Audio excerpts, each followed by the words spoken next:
Episode 2 starts with terrified Holly runs to the bathroom to find her mom. Karen tries to calm her down, but then the lights start flickering, and a Demogorgon smashes through the door. Karen grabs Holly and they hide underwater in the bathtub, hoping the creature won't find them. Just as the monster gets close, Ted notices the lights flickering and calls out for Karen. This distraction gives them a chance to breathe. Ted tries to fight the beast with a golf bat, but it easily throws him through a wall. Karen and Holly race downstairs to escape, but another portal opens in the kitchen. Karen trips and falls, and as the monster closes in, she bravely stabs it with a broken wine bottle to protect her daughter, but unable to stop the Demogorgon completely. By the time Nancy and Eleven arrive, the house is a mess. They find a trail of blood and see Karen badly hurt on the floor. Before passing out, Karen manages to whisper one name: Holly. A flashback reveals the truth. The Demogorgon grabbed Holly and dragged her into the Upside Down. Eleven immediately jumps through the portal to chase them, while Nancy calls for an ambulance.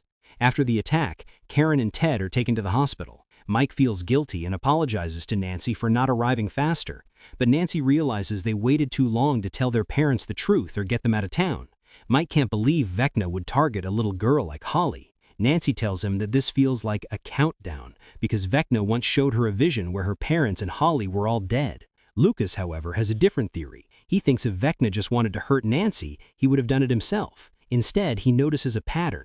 It's November 3rd, and Will was taken years ago on November 6th. Lucas believes Holly's disappearance is a repeat of what happened to Will. He stays hopeful, reminding everyone that they saved Will and can save Holly too, especially since Eleven is already in the Upside Down looking for her.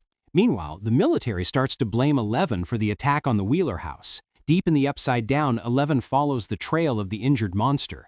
She almost attacks a shadow in the woods, but it turns out to be Hopper, who survived the truck crash. She quickly tells him about Holly, and the two of them team up to follow the monster's tracks. Back at the radio station, Joyce asks Will about his vision. Will explains that it was incredibly intense. It was like he was actually inside the monster's head, seeing what it saw. Joyce is worried because she thought Will's link to the Upside Down was gone. Will admits that he never felt the connection truly break. He only felt safe when he lived far away in California. Now that he's back in Hawkins, he can feel Vecna's presence stronger than ever. Robin listens to Will and Joyce and comes up with a clever idea. She thinks Will is like a human antenna. Just like a radio picks up music from the air, Will picks up Vecna's signals because of the particles still inside him. Will thinks this is the key to finding Holly. He remembers a strange vision he had in the woods earlier and realizes he might have been seeing through the eyes of one of the monsters. Joyce doesn't want Will to put himself in danger, but Will insists he has to save Holly. Meanwhile, Steve and Jonathan are waiting in their van for the battery to charge. They're both stressed out. Ted is in a coma and Karen is having surgery, so Steve thinks they should go to the hospital to support Nancy. Jonathan gets annoyed, thinking Steve is just trying to look like a hero to impress her. Their argument is interrupted when Dustin shows up looking like he was in a major fight. He's covered in bruises. He lies and says he crashed his bike, but Steve knows better. They start arguing, but the mood gets heavy and quiet when Dustin asks the hardest question: why was Holly taken? Down in the Upside Down, Hopper is upset that Eleven didn't use the safe tunnels to get there. He tells her the military is looking for her and she's in big trouble. Eleven tells him she had to come, it was her instinct. She then notices the blood trail of the Demogorgon and begins to follow. At the hospital, Lucas sits by Max's bed. He talks to her about everything that is going wrong and how much the team needs her. He holds her hand while her favorite song, Running Up That Hill, plays quietly, begging her for any small sign that she is still in there. Meanwhile, Mike is thinking about what Lucas said regarding coincidences. He remembers Holly's stories about her imaginary friend, Mr. Whatsit. She told Mike that this friend warned her monsters were coming on the exact day she was kidnapped.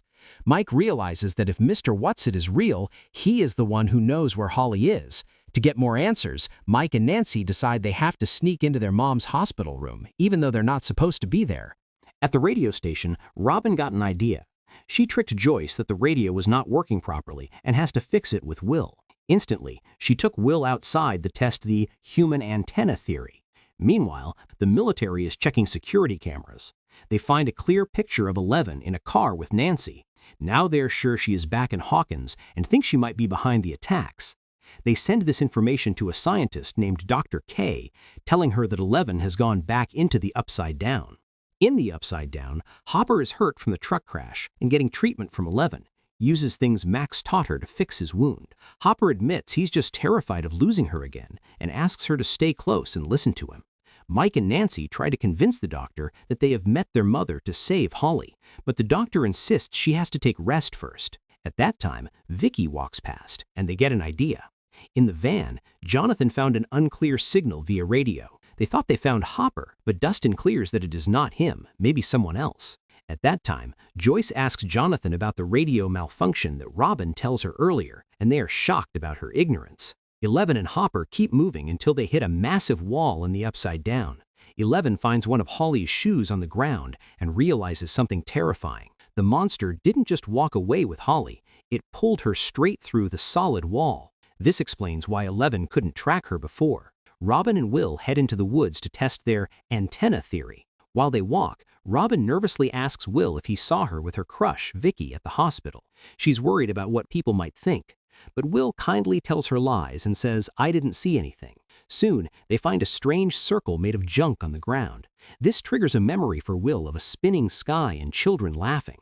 Then, the story shows 3 things happening at once. At the hospital, Mike and Nancy disguise themselves as hospital workers to sneak into their mom's room. Karen is awake but can't talk yet. Nancy gives her a pen, and Karen begins to write. In the woods, Will and Robin reach Holly's school. Will looks at the merry-go-round and has a huge realization. His vision of the spinning sky wasn't from a monster's point of view, it was from Holly's point of view as she looked up at the sky. This means Will wasn't just inside a monster's head, he was inside Vecna's mind. Back at the hospital, Karen finishes writing a description of the friend Holly was talking to. She describes a tall, polite man wearing a vest and a pocket watch. She slowly writes out his name, Henry. Nancy and Mike realize the truth. Holly's imaginary friend, Mr. Whatsit, is actually Henry Creel, the man who became Vecna.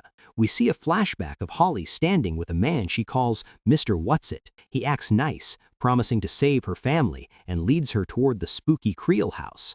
As Holly walks into the Creel house with him, Will, standing in the woods near the school, feels a massive surge of Vecna's evil power. He finally understands that he was seeing through Vecna's eyes the whole time, and the episode 2 ends right here.